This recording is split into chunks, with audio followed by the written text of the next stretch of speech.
All right, and I'd like to welcome John Cassel on to as a guest here on Prepare.Defend.Lead. John is the first official guest here on the new podcast, so a big warm welcome to him. I'm really excited about getting into him and writing his book.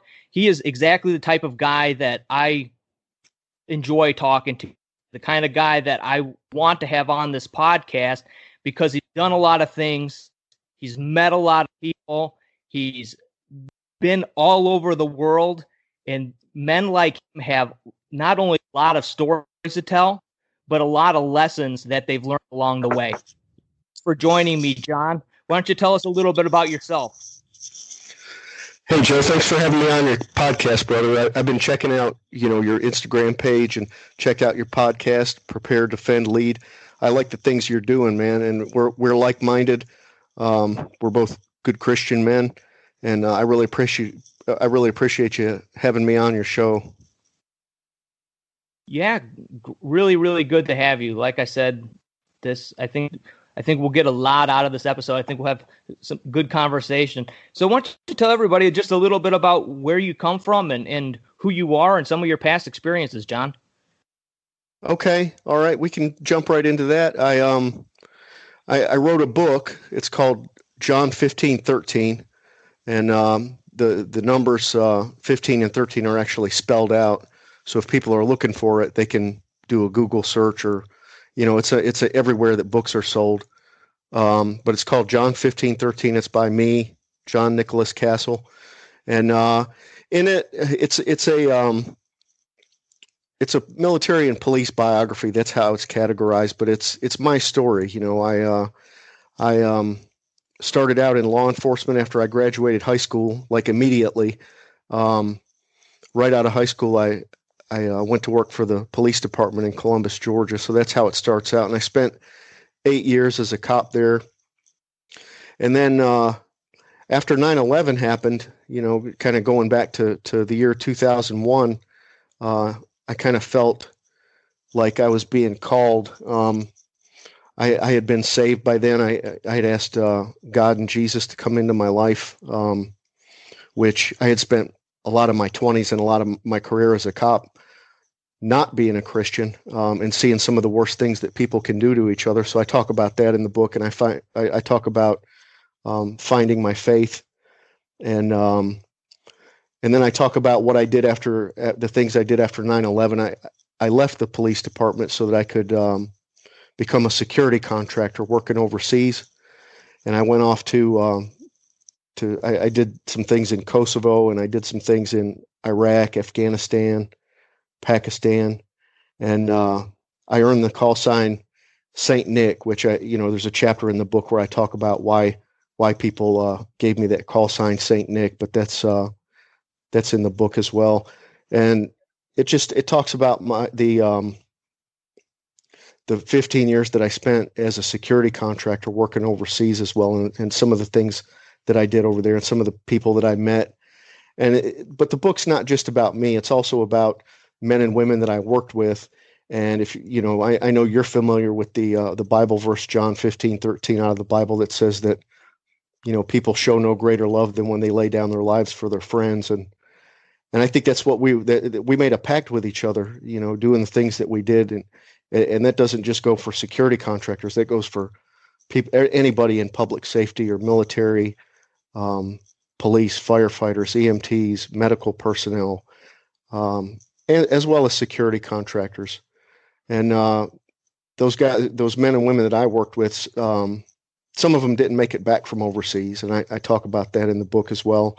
Obviously, I was one of the ones who did make it back. I didn't make the ultimate sacrifice like a lot of them did, but I felt like I needed to write the book as kind of a tribute, to so that their memories would live on. I feel like if you share the memories of people that have made the ultimate sacrifice, then they're never truly gone. Does that make sense? Yeah, that makes sense, John. You give them it's almost a memorial, right? That will live on and gives other people the opportunity to get to know them a little bit the way, or I guess the important parts that you saw in them. Exactly. And that's what I'm trying to do with the book is just help their memories live on. And um, everybody that's bought a copy of it and read it, or the audiobook is actually available now. It just came out. The audiobook just came out last week. Um, Everybody that's downloaded it and listened to it, or it's also on Kindle and Nook. So anybody that's downloaded it to an e-reader and read it, they've given me rave reviews. It's got mostly all 5-star reviews. You can't please everybody all the time, so there's of course going to be some people that are are harsh critics of that, and also harsh critics of the security contracting industry itself, and as well as some of the companies that I did my contract work for. There are harsh critics, so you can't please everybody all the time. So of course, I was prepared to take a couple of negative reviews at least, but but for the most part, anybody can go online and check it out and see where it's gotten really, really good reviews. People really seem to be drawn to it. Why do you think that is, John? Why do you think that so many people from different walks of life and different experiences are drawn into your book and enjoy it the way that they have? Yeah, some of the more positive comments that I've heard. There was one couple who I want to meet them in person one day at one of my book signings or something. COVID has kind of put a damper on me getting out and being able to travel and host book signings and things like that. But I intend, once all this COVID stuff kind of dies down, I intend to get back out and start doing meet and greets and book signings again. But there's this one couple who they both follow me on Instagram, and they were actually not emotionally separated, but geographically separated because of his job. He was in Singapore, and they actually their home is in Arizona. So she was in Arizona, he was in Singapore. He builds golf courses, so he was on an extended golf course construction project in Singapore, and he was over there for like 6 months. And when my book first came out, he wasn't able to get it shipped over there to Singapore, so he asked his wife to buy a copy of it. And so she did. She got one off of Amazon, and she actually read it to him over the phone. She would read a few chapters out of it to him every night while they were on the phone. And he told me that it brought them closer together during a time when they were apart.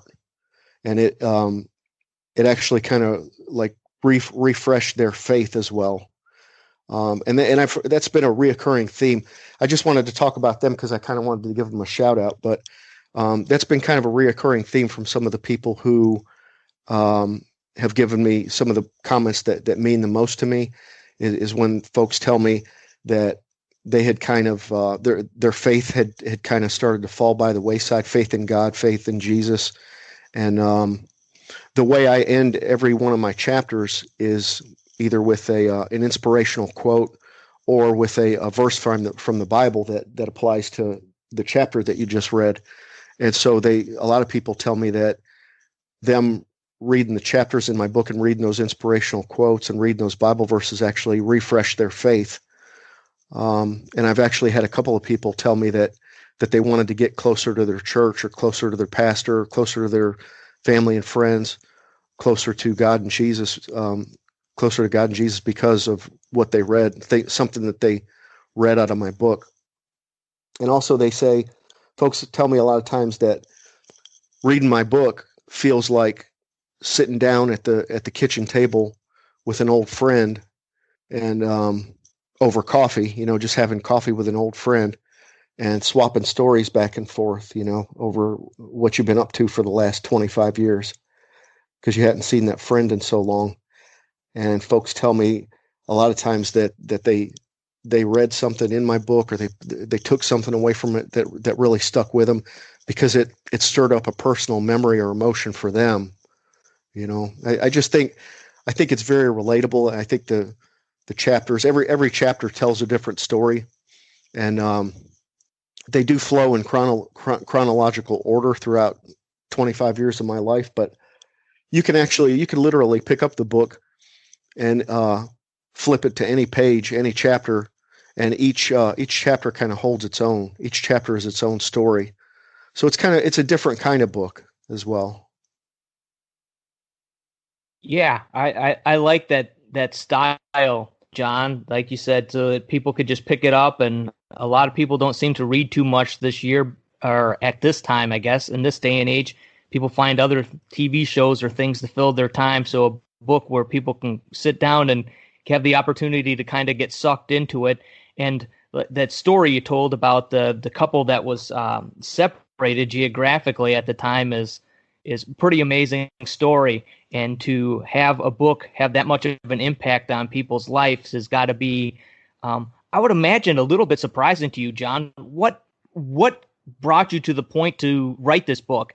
And if people are drawn into it, it's because of your honesty and because they see themselves in what you're doing or what you were struggling with.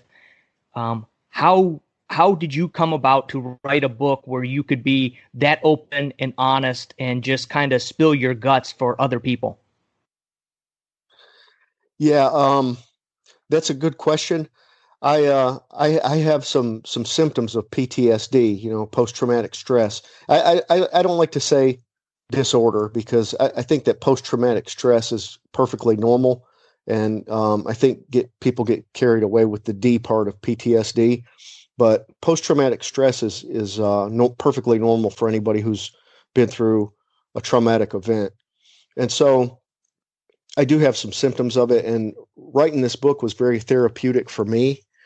Um, it was it was a way for me to kind of look back through 25 years of my life and remember how I spent it and who I spent it with. That everybody goes through periods of time where they start to feel kind of people, especially people when they have post traumatic stress, they go through periods of time where they feel worthless, like they've wasted their life, no matter how many adventures they've been on or how many lives they've saved or how many great things they've done or cool places they've been or people that they've worked with or been family and friends with.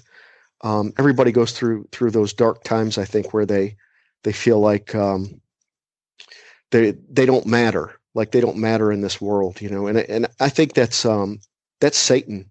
That's Satan talking to you when you start kind of drifting away from God and Jesus, or you just try to do things on your own without reading your daily devotional or reading verses out of the Bible, or picking up a book like my book, like John 15:13, and reading out of it. You start to kind of drift away from God and Jesus, and you stop praying, you stop blessing your food, and then Satan sees that. He sees an opportunity, and he starts trying to creep in there, and he starts whispering in your ear, little. He tries to sweet talk you, and then before you know it, you start feeling worthless, or you start feeling like you want to do something bad, something evil, and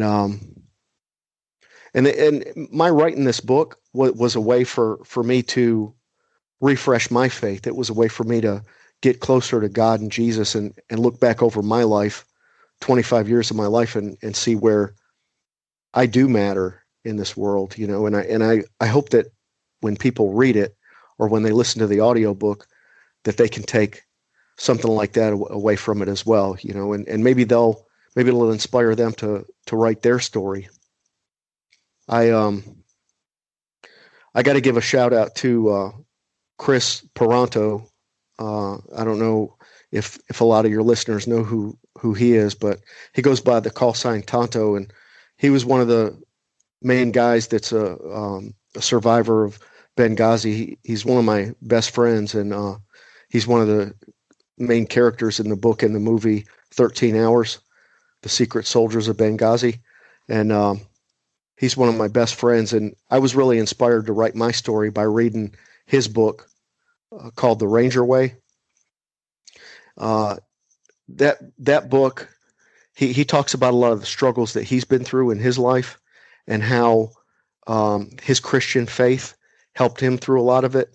And he also relates a lot of things from a lot of the mission statements from the Army mission manual and the Ranger mission manual in that book, and he relates those to everyday life too. So I was very much inspired by his book, and that was what really kind of led me to want to put pen to paper and talk about and write about the things that I've done.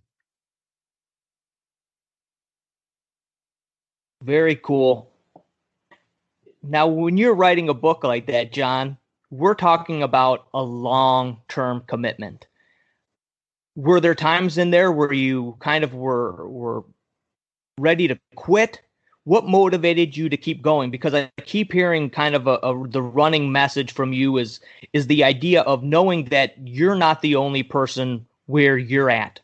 You can see that there were other people maybe that either you served with or that were friends of yours or that you've been around that were also in, as you called it, kind of the dark place where you were.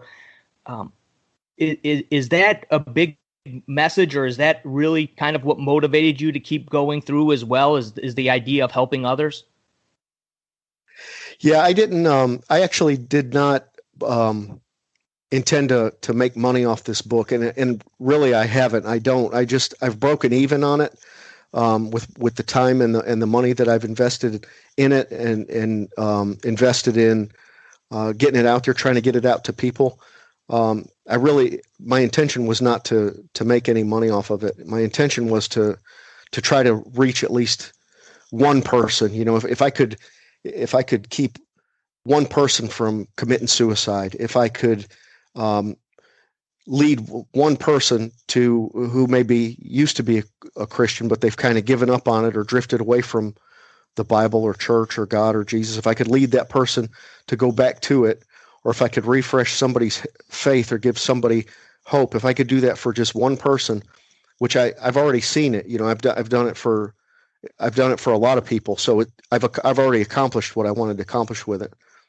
But when I was writing the book, it took me 2 years to write it, because I would write a few chapters and then I would walk away from it. And to be honest with you, when I was writing the book, you can't sit there and relive memories like that and write them down and try to remember exactly what happened and try to explain to a reader exactly what happened. You can't do that without like reliving the whole situation that you were in the story that you were writing, that you're currently writing about.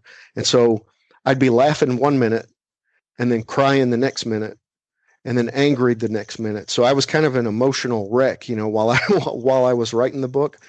And so I would write a few chapters, and then I'd walk away from it for a few days, or sometimes I'd walk away from it for a few weeks, maybe even a month. And then I'd come back to it, and I would think of another idea or story that I wanted to jot down, or that's where I wanted to pick up with the next chapter. But I'd go back and reread the entire thing again. People say, you know, I've heard a lot of authors or a lot of writers say, well, I've got writer's block. So the way I kind of handled that was I would walk away from it for a little while, pick it back up, start from the beginning, read what I had already written, maybe make a few changes and a few edits here and there, and then start with a few more chapters, a few new chapters. And then before I knew it, it was 2 years later, but I was finished with the book. I was ready to put it out, you know, but I didn't have a publisher yet. And so I was sitting in my mom and dad's living room, and they watch a lot of Pat Robertson, the 700 Club. And so I was sitting there, and we were watching the 700 Club together with my parents, and a commercial came on TV. It was almost like God talking to me. I don't know, through the TV, I guess, but it was a commercial for a great company called Christian Faith Publishing. And in it, they say, share his word through your work. Use us to publish your work, you know. And so I gave them a call, and they're super nice, super helpful. I can't say enough good things about them. They helped me get the book. They helped me get my, they actually helped me to edit it, and once they finished editing it, they would send it to me, and I would make some changes to what they had edited, and I'd send it back to them. And we went back and forth like that for a little while. And then they helped me also get the copyright and the Library of Congress ISBN number, and which every published book has to have. And then they also helped me get it onto Apple and like iTunes and Apple Books and Amazon and Barnes and Noble, and everywhere that people can buy books. They helped me get it out there. They put they made a really nice commercial for me, a really nice trailer, and put it on YouTube. If people want to check that out, it's just the words John 15:13. You just type those into the search window. Like I said, you have to spell out the numbers 15 and 13.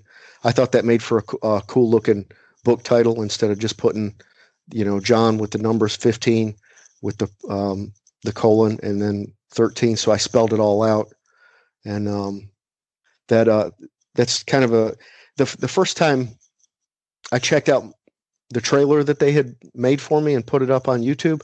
I got very emotional and choked up, and I actually cried.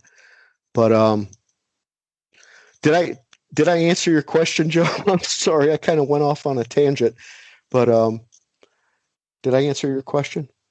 Yeah, I think you did, John. I don't think there's anybody can doubt how much of yourself you put into that book, and I think that's why so many people can relate to it, and so many people are enjoy it so much.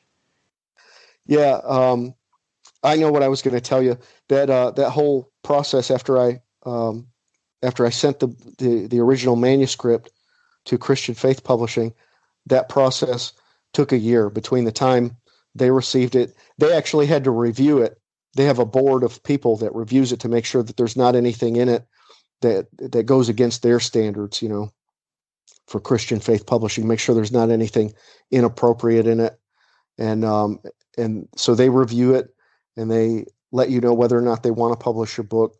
And then that whole editing process, and then the advertising and getting it out there actually took a year. So it was 3 years. It was a 3-year process for me from the time I originally started writing it till the time it was available for people to read it. Did you originally did you set out to write a book to publish, or did you set out to kind of journal and do some soul searching in yourself? I was kind of thinking about, in the back of my mind, I was thinking, well, my kids are going to have kids one day. My kids, my son Nick is 23 now. My daughter Alex is 17. So, one of these days they're going to have grandkids, and what if I'm not around anymore? You're never promised tomorrow.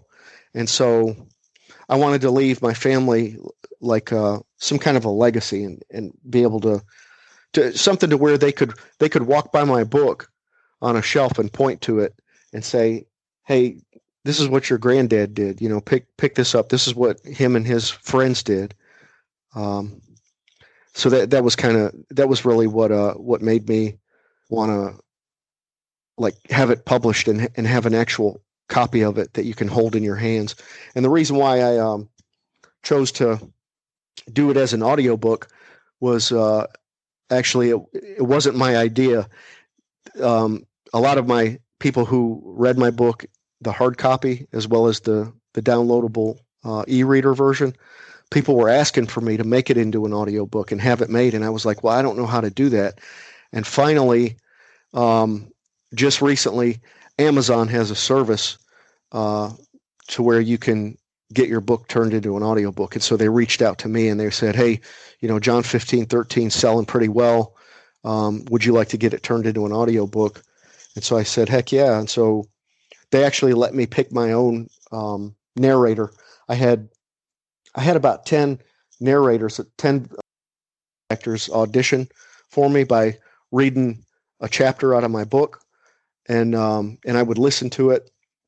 And then finally, when I heard this one gentleman, his name's Jeff Steitzer, when I heard his voice, I thought to myself, this is the guy that I want to narrate my audiobook. And he's such a solid professional to work with. I can't say enough good things about him. And he does different voices. He does character voices. He does accents. If he needs to speak in a British accent, or if he needs to speak with a Russian accent, he can do all those. So he does those throughout the book. So he sounds like different characters throughout the book. And then so I picked him, and come to find out, I'm not a gamer myself, but I know some of the guys that I've worked with overseas, the security contractors, a lot of them play that video game Halo. And my son Nick, he's a gamer. And when he heard Jeff's voice, he said that his voice sounds familiar to me. And so we started looking at Jeff's resume. And sure enough, he does voices on the Halo video game. Like he's the multiplayer announcer, and he does a couple other things for those Halo video games. And so I was like, that kind of sealed the deal for me. Not only did I pick his voice out of a bunch and decided that his voice was right to narrate my book, but also he's the Halo guy. So that just made it extra cool to me. Nice. So I've heard you kind of refer to yourself as the quiet guy. And what has that been like, being kind of the quiet guy, who usually the quiet guys are the confident guys, but at the same time, they're the quiet guys. What has it been like now with then having Amazon contact you and going through the process of picking out somebody to narrate your book and going out and meeting people that are reading your book and doing the book signings and stuff? What has that kind of little transition been like for you? It's different for me. It's been an adjustment. I'm usually I'm an introvert. I'm very much introverted. I don't like try to go out of my way to meet people. But due to this, because of me kind of having a little bit of notoriety now, it's made me more humble. Like when people give me rave reviews about the book or talk about things that I've done or call me a hero, I just tell them, I'm not that. I just, have been in some cool places and worked with some cool people. Like I've worked with people that I consider heroes, but like getting out and meeting people and talking to different people. Like everybody that I've met's been super nice. I've met some really cool people like yourself, who I probably would not have met if I hadn't put this book out. And so I'm grateful. I'm thankful to God for that.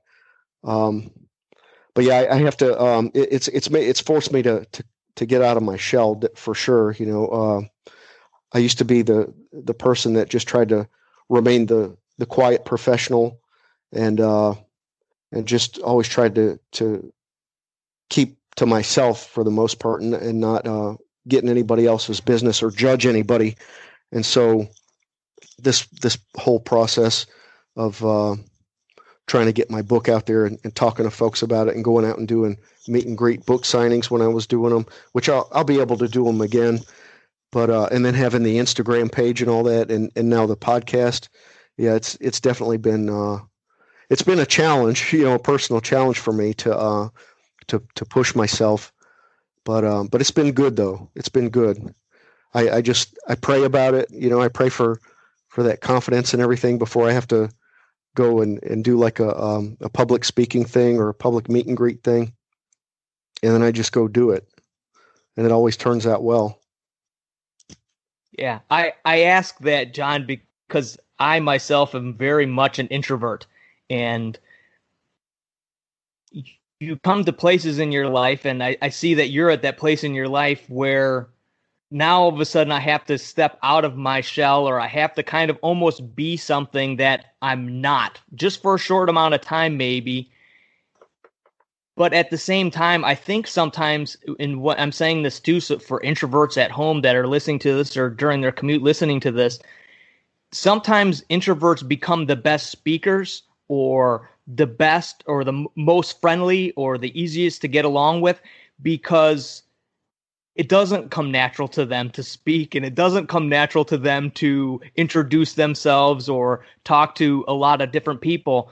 So you can learn how to do it, and you can get outside of your shell or outside of your comfort zone and stretch yourself, and it can be a great benefit to you. I know it has been for me, because I'm very much an introvert, and starting this podcast 3 or 4 years ago when I started Ever Vigilant was like way outside of my comfort zone, something I never would have wanted to do. And like John said, it's given me the opportunity to meet so many great people that otherwise I never would have had the opportunity to meet. So to you introverts out there, heed John's advice here on this and stretch yourself a little bit, get outside your comfort zone and find a reason to meet new people and to stretch yourself. That's what it's all about right there, just getting outside your comfort zone. And, if people want to, I know your podcast is about being prepared and leading from the front. If people want to check out some decent shooting courses and get some trigger time on some ranges and learn some tactics, I can recommend a few good training classes. There's a website called shootingclasses.com, and there's a course schedule on there. And my buddy Boone, who is also one of the Benghazi survivors, Dave Boone Benton, he runs a really good company called Threat Management Solutions. And then Chris Peranto also runs a really good training company called Battle Line Tactical. So people can do Google searches for any one of those. They all have their own Instagram pages as well, but that'll teach people, a lot of good home defense tactics, because now I think we really need that more than ever. We need God, we need Jesus, we need the Bible. We also need to train ourselves to defend ourselves and our families and our homes. Yeah, and since let's get onto this subject a little bit here, John. I know that you've been in a lot of all around the world, right? In all sorts of different situations. How important is mindset? I keep coming back to mindset. To me, I think it's probably like maybe the first block and the foundation of understanding whether it be home security or family protection or any of these things is really kind of goes back to mindset. What role does mindset play in your mind? You're spot on, Joe. It's probably the most important thing. You got to ask yourself, am I a sheep today? Am I a sheep or am I a sheepdog? Am I here to follow the flock, or am I here to protect the flock? And there are wolves out there. There are wolves that will want to come attack the flock of sheep. And I think a lot of people, a lot of civilians, they fear the wolf when they see it coming, but they don't really want to think about it when he's not around. And they don't really. A lot of people, they don't like the sheepdog, because even though he's there to protect him, he's got some of the traits of the wolf. He's got the claws, he's got the sharp teeth, and even though he's there to protect the sheep and he's friendly toward them most of the time, but he can turn it on and really show his teeth and be violent when he needs to not toward the sheep, but toward the wolf. He'd never do anything to harm the sheep, but he's there to protect the flock from the wolf. And so if people can kind of put themselves into that mindset and be prepared like that to defend themselves and defend the people that they care about, then I think our society would be a lot better off. And instead of people having the victim mindset, being scared, I call it living in their Frady hole, Yeah, don't be a victim. Keep your head on a swivel, maintain situational awareness all the time when you're out and about. When you're home, you can kind of relax a little bit. I'll be honest with you, Joe, I hardly ever totally relax when I have my family at the house and we're locked in for the night. I lock all the doors. I go around, make sure all the doors are locked. I set the house alarm. It's kind of like contingency planning. What if this happens? What if that happens? Nowadays, I feel like mindset is a huge thing, and it's not paranoia. It's not about being paranoid. It's about being prepared. Yeah, I've come to this point where, we lived on a little homestead, and I had the opportunity to see how different animals reacted and how they cared for themselves. And I actually even had, sheepdogs, had livestock guardian dogs out there, and saw how they interacted. But one thing I'm regularly pointing out to my kids, especially, is the fact that we're really all prey. We are really all in a position where at any time anything could quickly become a threat. And what I like to point out to my kids is like a rabbit. A rabbit in the backyard, even though it could be the sun is setting, it's nice cool breeze, the temperature's right, it's sitting in the middle of a patch of clover, but the whole time that nose is moving, those ears are twitching, it's moving its head around, looking around for its next escape route or something that could possibly be a threat, because it knows that there are many predators out there that could get it. And that's the kind of the mindset that I'm trying to get my kids to understand, because I look at it too, John, and you were talking about taking the shooting classes and recommending Boone and Pronto classes.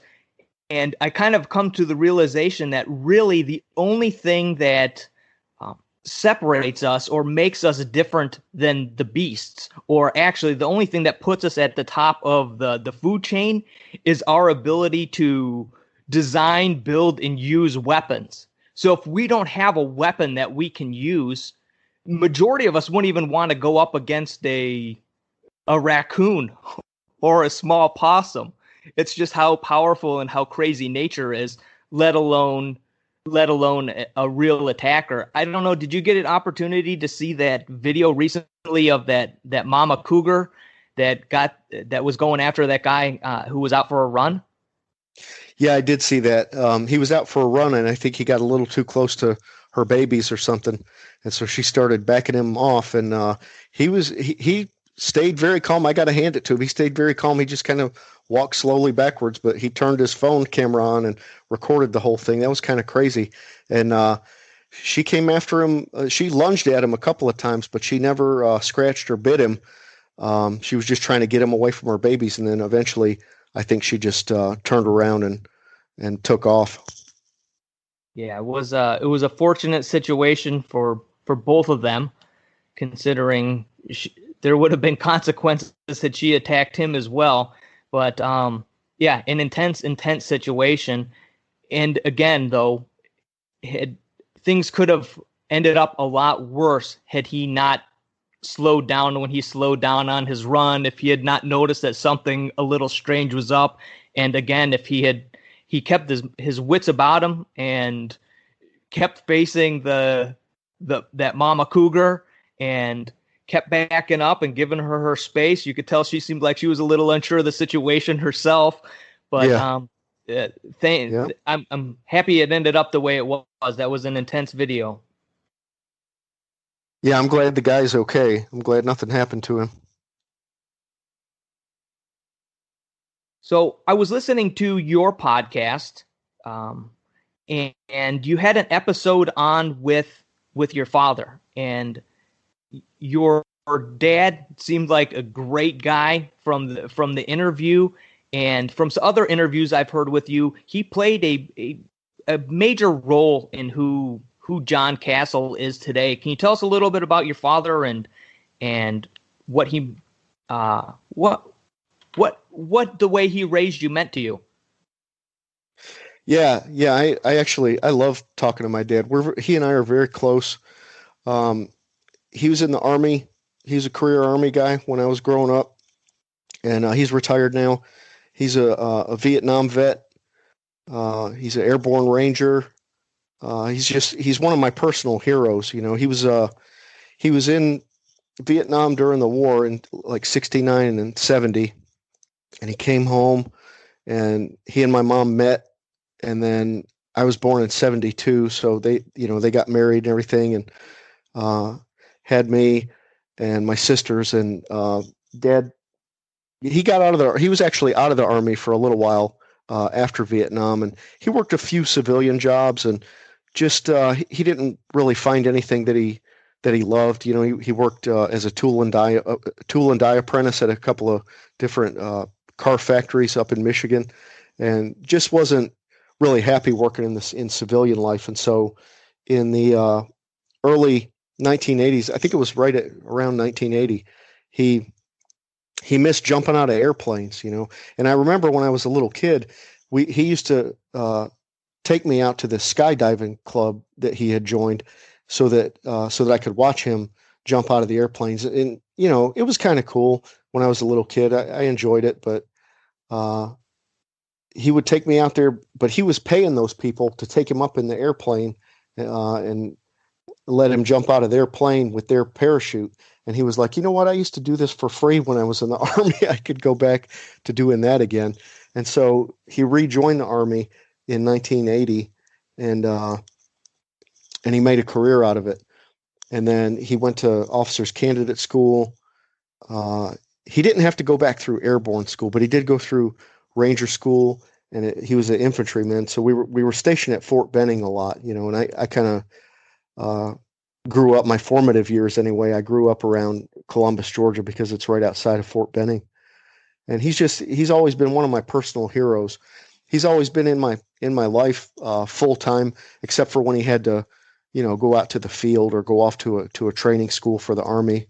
But he was always there for me. Even then, you know, we'd write letters back and forth, or he'd be able to call us every so often, and he'd always want to talk to me on the phone. And we used to do all kinds of stuff together, throw the ball around, you know, when he was off duty, and even sometimes when he was on duty, he used to take me out to Fort Benning and let me watch the soldiers train out there and everything. And so, yeah, he was a huge role model for me, and he was always there, and he still is. He's still around. He's 70 years old now, and I had him on my podcast. And if people want to check out my podcast, it's called John 1513 Podcast, and it's on almost every podcast outlet. I don't know if I think it is on iTunes now.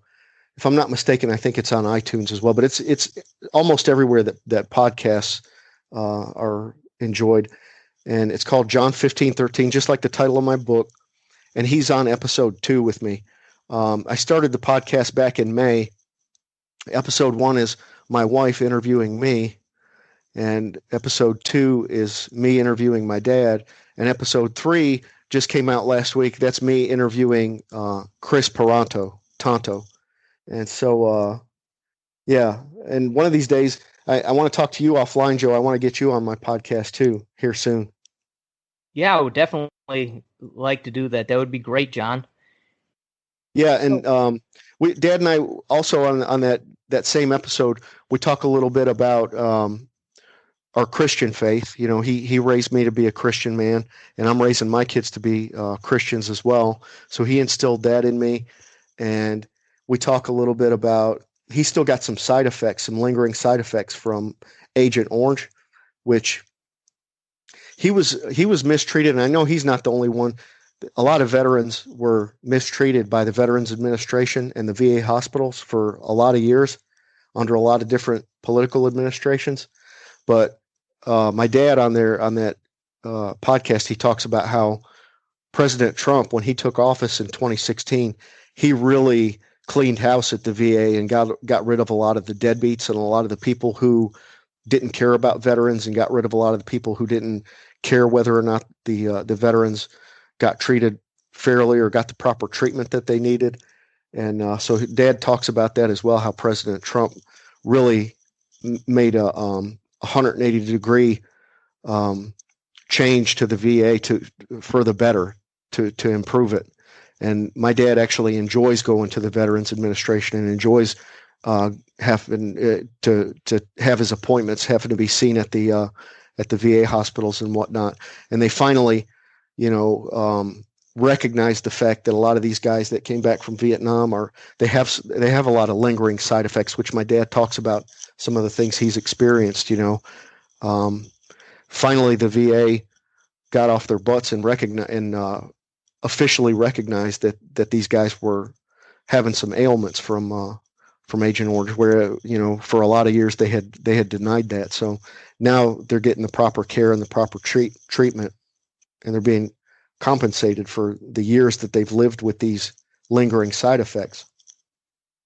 Yeah, that's great. And I know both my brother and sister. My brother served in Afghanistan and Iraq, and my sister was in a pretty bad Humvee accident in Iraq. So both of them had quite a few dealings with the VA, and it was very frustrating to hear their stories and the difficult times that they were having, and the canceled appointments last minute, and the records that would be lost, and as they were just struggling, in their 20s, trying to figure things out, having paid a high toll for what they gave to this country, and to hear their stories and their frustrations as they just were trying to find out what was wrong with them, or get to a point where they weren't experiencing the pain that they were in, was difficult for me to listen to those stories. So I could relate from that vantage point to what your dad was talking about. Yeah, he said that basically what it breaks down to is President Trump, after he took office, he made that a priority to turn the Veterans Administration around. He came in and he said, "Hey, if you guys ain't taking care of these veterans, then I'm going to fire you." Just like on The Apprentice, you fired. And I think he actually did fire quite a few people who he found out were not taking proper care of our vets. Yeah, that's good. I mean, we can't expect people to serve our country in that way and to make the sacrifices, and then not be treated with respect when they return and need help to either both in their transition and in getting back healthy again. That's a rough position to put young people in. That's right. That's right. Yeah, so if people want to check out that episode, they can just do a search wherever they like their listening to their podcast. Just do a search for John, my first name, John, and then the numbers 15 and 13 spelled out, FIFTEEN, THIRTEEN. So how was the transition from police officer after 9/11 to working as a contractor? What was that transition like? Yeah, there was a bit of a progression there, because the contract security job that I took immediately after I left Columbus Police Department was that it was a DynCorp contract working in Kosovo to be a police advisor. They Kosovo, Bosnia, that whole region, they were just coming out of their civil war with Serbia. Serbia was trying to lay claim to Kosovo, and Kosovo is trying to remain independent or be part of Albania. It's always been a piece of disputed territory between Albania and Serbia. And finally, they gained their independence. But while they were coming out of their civil war, they were trying to build a police department. They didn't really know how to have a democratic, like like we have in our society, a police department that actually goes out and answers 911 calls and makes arrests and directs traffic. They didn't know how to do that. All they ever had was like the military, and they were brutal. They didn't know how to run. They don't know how police departments work in a democratic society. And so they were building a police department through the United Nations. And so DynCorp's contract was actually with the U.S. State Department.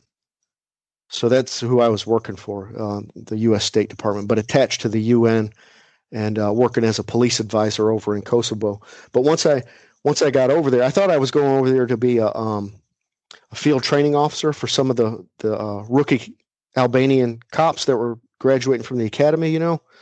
So I went over there intending to do that for a couple of years, and lo and behold, once I got there, God was looking out for me, because he put me in a he saw that I made my way into this specialty unit called the Close Protection Unit. the close protection unit, or CPU as they called it over there, they would escort lawyers, judges, politicians to and from their house, to their work, their office, court, whatever it might be. And sometimes we would do prisoner transports as well, because there were a lot of war crimes trials going on during that time, during the early 2000s, a lot of war crimes trials being done, and politicians trying to run for office as well. So we were busy protecting people. And so the close protection unit, CPU, they were recruiting anybody that had like SWAT experience from back home. And I was on the SWAT team in Columbus, Georgia. And so, when they asked who had tactical experience or who had been on a SWAT team back home, I raised my hand, and they said, "Okay, you go stand over there," and they took a group of us and they put us through a training course. And it was, I call it a training and vetting course, because not everybody passes. Some people get weeded out, if they can't meet the shooting scores, or they're not physically fit enough, or they're not trained or prepared enough, or they don't have that mindset that they need to. I'll just say it. Sometimes you got to get violent in order to protect innocent people.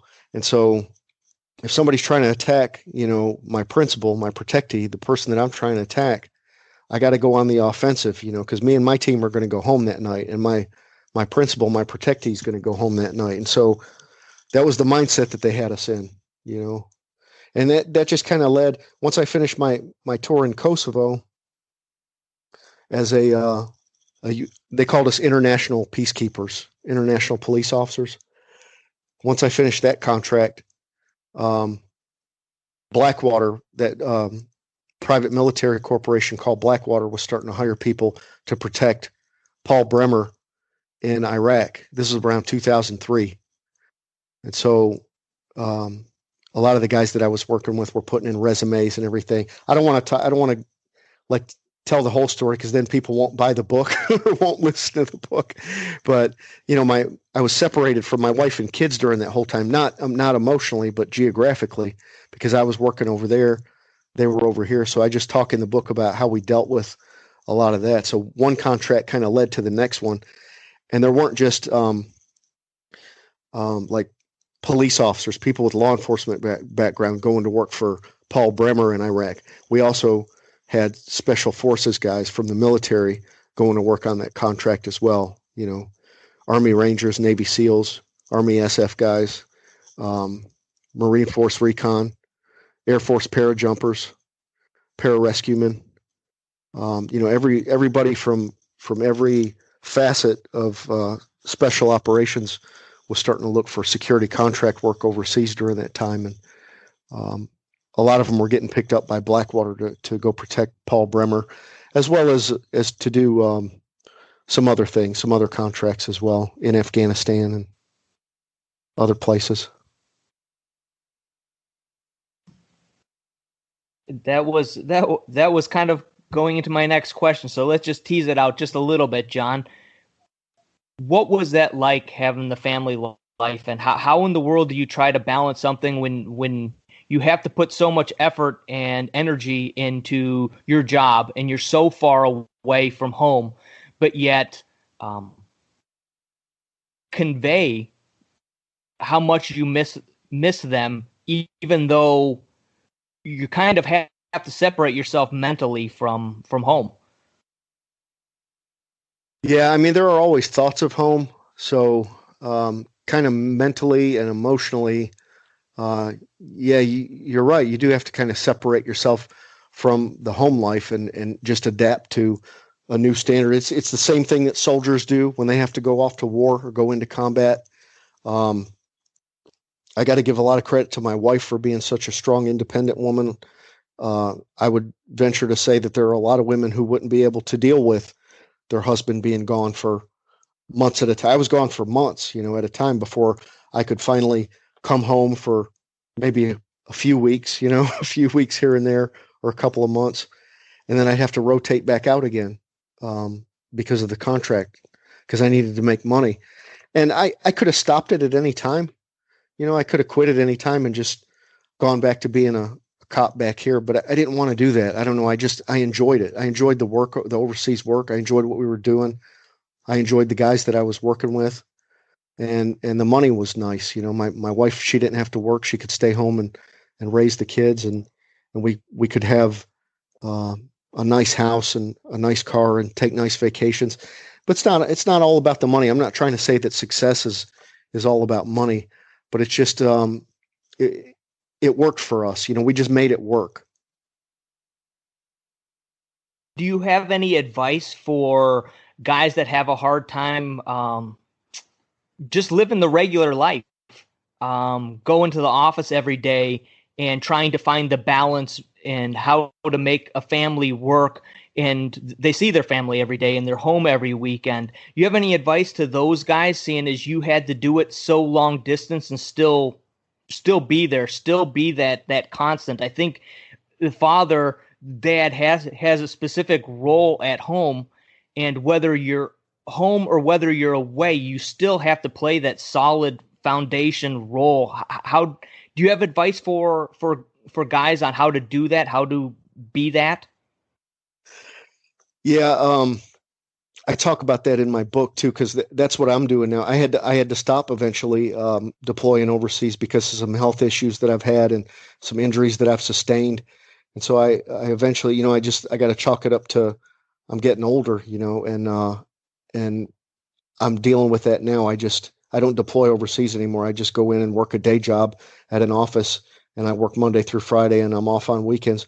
But I think guys just need to appreciate the fact that, hey, look, now you're home with your wife and kids. You don't have to go out the door anymore to deploy. Your wife and kids don't have to worry about you anymore. They don't have to worry about where you are or what you're doing, or if you're whether or not you're safe, or whether or not you're even still alive. My wife, when we were apart, when I was deployed, she never watched the news, because all you see on the news is doom and gloom, and something blowing up in Iraq or Afghanistan.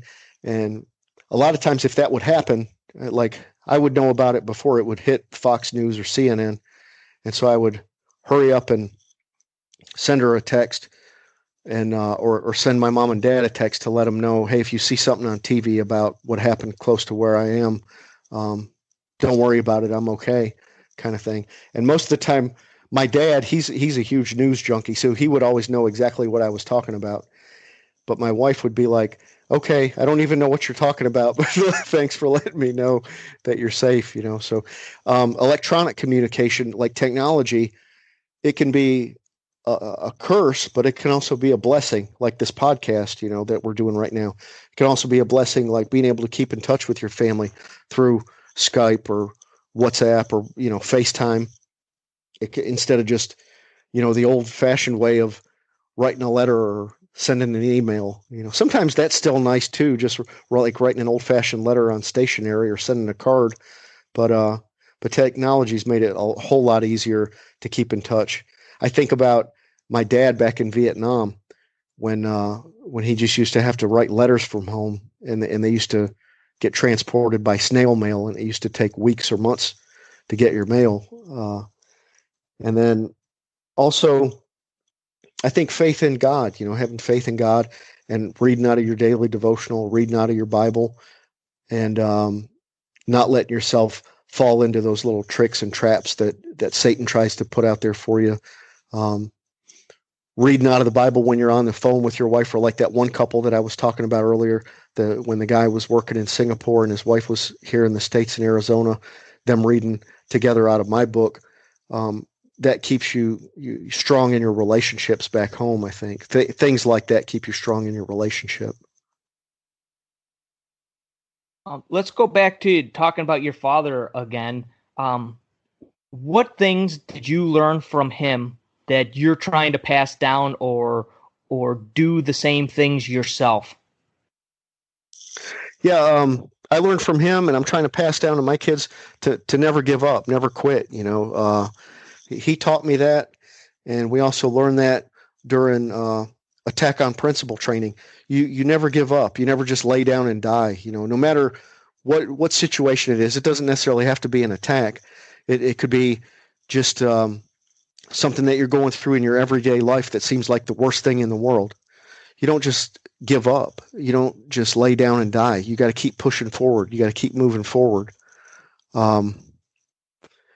I'll quote Rocky Balboa in that the movie, the Rocky Balboa movie, where he says, "Life is not about how hard you hit.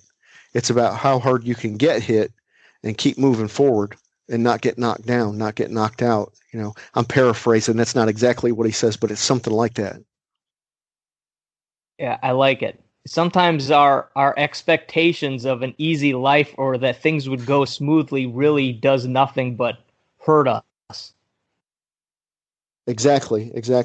We expect, especially living here in America, that life is going to be easy. We can, if we get hungry, we can have DoorDash bring us food. If we go to the grocery store, we expect to see the toilet paper aisle fully stocked. Well, hey, you know what? DoorDash might not be able to bring you food. You might go to the grocery store and all the toilet paper might be gone. That's actually happened here recently. So I think we have this expectation of having this nice, convenient, comfortable life, but it's not always like that. Sometimes you got to expect to have to go through the hard times, but you can't just quit and give up. You got to keep moving forward and pushing forward. Yeah, I think I've been thinking about toilet paper a little bit lately, and just how people reacted the way that they did, and I came to the realization, John, that I think that toilet paper is probably the most underappreciated luxury item of the modern age. I honestly, the women that live in my house, my wife and my daughter, they were getting scared about the low storage of toilet paper that we had in the house and not being able to find any. And I was just like, I don't care, I'll use whatever. I can find other things. And that's what people did for thousands and thousands of years. But yeah, we've come to this point where, boy, we want to maintain our lifestyle, and that's, like I said, I think the most underappreciated modern luxury item. I'll be honest. There were a couple of places that I worked overseas where they don't have the same standard of toilet sanitation that we have, and you might just have to squat over a hole in the ground and use the little bucket or the little hose that they have right there. And hey, if you got to go, you got to go. There might not be a roll of toilet paper right there. You adapt and overcome. Right, exactly. You got two socks, and sometimes the guy comes out of the porta john with missing a sleeve on his shirt, and you know exactly what happened. That's right. Or you find a leaf out there that's not poison ivy or anything. Hopefully. See, where there's a will, there's a way. That's right. So another thing you bring up a lot, and you talk about it in your book, is faith. And you've mentioned a few times the importance of daily Bible reading or devotion reading and getting your head into that. What has that done for you, and what would you recommend, or where would be a place for somebody to start if that's something that has piqued their interest because it's a path that maybe they've broken away from, or something maybe they've never even considered? Yeah, my buddy Rick is in the process of actually writing a daily devotional that's geared toward military and law enforcement, and he sent me a rough draft copy of it, and it's really great. And if people want to, I'm going to plug his daily devotional on my Instagram page. On Instagram, I'm Real John Saint Nick, and Real John and Saint Nick are separated by underscores. But so it's REAL _ JOHN _ ST _ NICK. That's my Instagram page. But I'm going to plug my buddy Rick's daily devotional when it comes out. And if people want to pick up a copy, I have a website called stglobalsolutions.com. And if people want to check out my website, stglobalsolutions.com, I'm going to sell my buddy Rick's daily devotional on that website. And it's geared toward military and law enforcement, but everybody can get something out of it. You don't have to just, go to, I'm not saying anything bad against Christian bookstores or anything, but you don't have to just go to the Christian bookstore and pick out the run-of-the-mill daily devotionals that they sell there. You can pick up something that's a little more manly, a little more macho, that fits in your back pocket or fits in a cargo pocket. So that's I talk about that. I do talk about that a lot because that's important. You got to spend, even if you just spend 5 minutes picking up a daily devotional and turning anywhere in it. You don't have to read the stories or the verses in order. You can just pick it up anywhere. And I guarantee you that 9 times out of 10, wherever you open it up at, that's what you needed to read that day, because God knew where you needed to open that daily devotional up. And he knew what you needed to see or what you needed to take away from it for that day.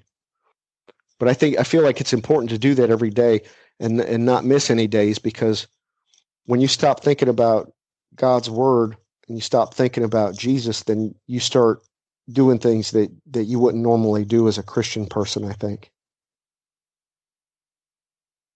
Yeah, I agree. It's part of my daily morning rituals, and I think it's a great way too to get some insight into some of these wise people of old, or different thoughts and ideas that have been around for thousands of years and have sustained people and different people groups and different people from all over the world. And to be able to tap into that as easily as we can at this time, I think is a great blessing. It's so important. Yeah, it's so important right now. We need God's blessings more than any other time. And I don't know, just my opinion, I think we're getting close to the end of days. If you read the book of Revelation, a lot of the things that go on in the book of Revelation are happening before our very eyes, and people aren't seeing it. I think the writing's on the wall that, Jesus is going to come back soon. Yeah, and I think a lot of people, again, it's like so many other things, John. It's easier to put your head in the sand or to not really pay too much attention to what's going on when it's not what you want to have going on. That's right. That's right. I agree with that wholeheartedly. Yeah, and what happens is, until we accept the situation that we're in, we can't come up with any sort of good plans or strategies to get ourselves out of that situation or move forward until you accept where you're at. And that's, I think, a big problem with a lot of people right now, and a lot of men right now, is the inability to just accept exactly where we're at or where they're at in their life. And that's the first step towards coming up with a solution. That's right. Yeah, you have to know where you are before you can orient yourself to where you want to go, where you need to go next. So that's exactly right. John, thanks for coming on the podcast. Okay, Joe. You certainly did not disappoint. I appreciate your stories. I will make sure that I put these links to your social media stuff and your website in the show notes so everybody can easily get to it and find it. And look forward to when you come down to Austin to do your book signing. I'm definitely coming to Texas. Texas is high up on my list because I've got a little geographic map that Amazon provides me with of where my book has sold the best, and Texas is definitely at the top of my list. I want to get to all 50 states, and I want to do meet and greets with every single person who's bought a copy of my book, and I'll get to them eventually. But I'm kind of doing them in priority order by where I've sold the most books, because that's where the most people are that I need to go out and meet. So I'm definitely getting to Texas soon. Where's the hot spot in Texas, John? I need to get to. I'm trying to think of where Austin is geographically compared to like Houston and compared to Dallas Fort Worth, because I know Dallas Fort Worth I've sold a lot of books. Houston I've sold quite a few. Austin, are you guys kind of like right in the middle? You got it. Okay. So what I'll do is I'll I'll do a road trip. I'll fly from where I'm at in Virginia. I'll fly out to Houston, and I'll land and rent a car, and then I'll do a road trip coming to Austin, and then I'll drive up to Dallas Fort Worth, and then call it a day. And then I'll fly back to Virginia.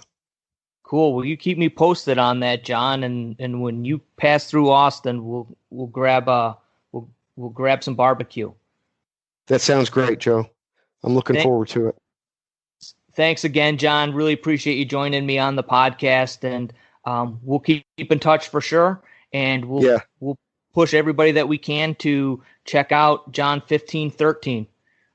Thanks for having me on, Joe, and I want to have you on my podcast soon too. Okay, that would keep in be touch. Excellent. All right, Joe.